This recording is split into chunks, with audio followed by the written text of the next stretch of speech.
Shabbat Shalom à tous, Paracha Vayeshev. Donc comme d'habitude, on va commencer par un petit résumé sur la Paracha. Donc dans cette Paracha, Yaakov s'installe en terre sainte, donc en Israël, à Hebron, avec ses 12 enfants. Il a une préférence alors pour Yosef, âgé de 17 ans, dont les frères jalousent le traitement de faveur, comme la précieuse tunique multicolore que Yaakov lui a confectionnée. Yosef raconte à ses frères 2 rêves qu'il a faits, qui prédisent qu'il régnera sur eux. Leur rancœur s'en trouve encore attisée. Shimon et Lévi projettent de le tuer, mais Réhouven les convainc de le jeter plutôt dans une citerne. Son intention est alors de revenir le chercher plus tard pour le sauver.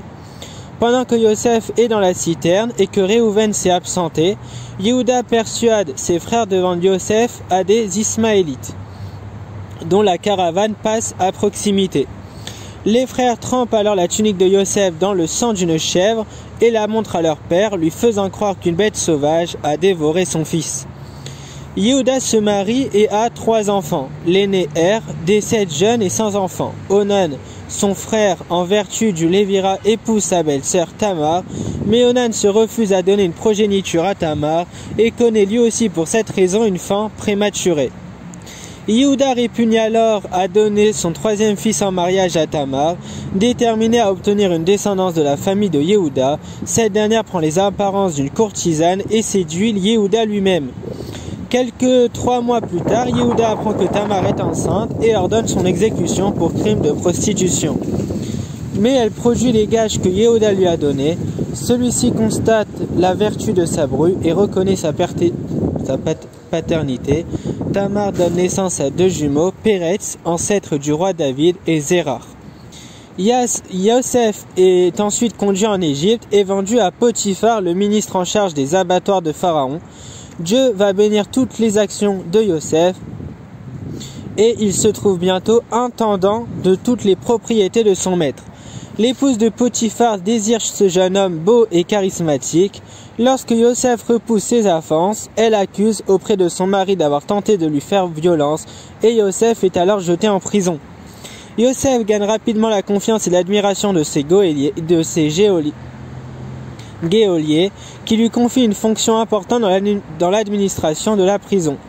Dans cette prison, Yosef va rencontrer le maître échanson et le maître panetier de Pharaon, incarcérés pour avoir offensé leur maître. Eux aussi sont en proie à des rêves que Yosef leur interprète.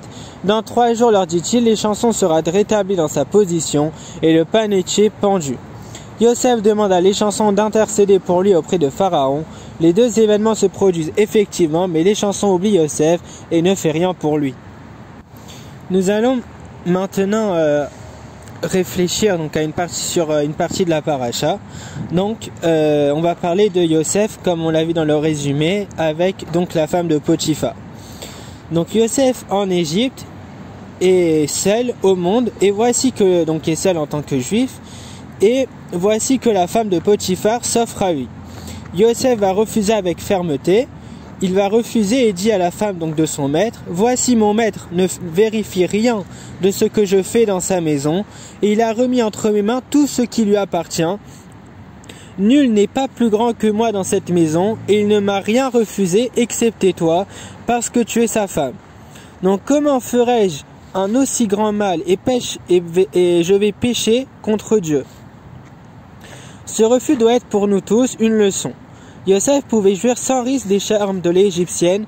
En refusant, il s'est exposé à sa colère et à sa frustration, lesquelles ont provoqué l'injustice, donc il a été dénoncé, et Yosef va d'ailleurs payer sa droiture de longues années en prison. Remarquons d'abord, il le dit sans détour, que ce n'est pas tant l'adultère qui l'arrête, mais le fait qu'il considère impensable de trahir la confiance de son maître. Yosef va par cela nous donner une grande leçon d'honnêteté, de droiture et de gratitude, valeur que nous devons avoir à cœur de faire. Remarquons ensuite, il le dit tout aussi clairement, qu'un tel acte ne serait pas seulement une trahison envers son maître, donc Potiphar, mais aussi une faute contre Dieu. Peut-être par là fait-il allusion à la faute d'adultère qui serait telle même dans une société où elle serait comme une norme, où elle serait considérée comme sans conséquence. Peut-être, mais ce n'est certes pas l'essentiel. Ce que Yosef nous enseigne ici, c'est que toute faute envers son prochain constitue en même temps une trahison envers Dieu. Chazak Ubaruch, Shabbat Shalom et plein de bonnes choses.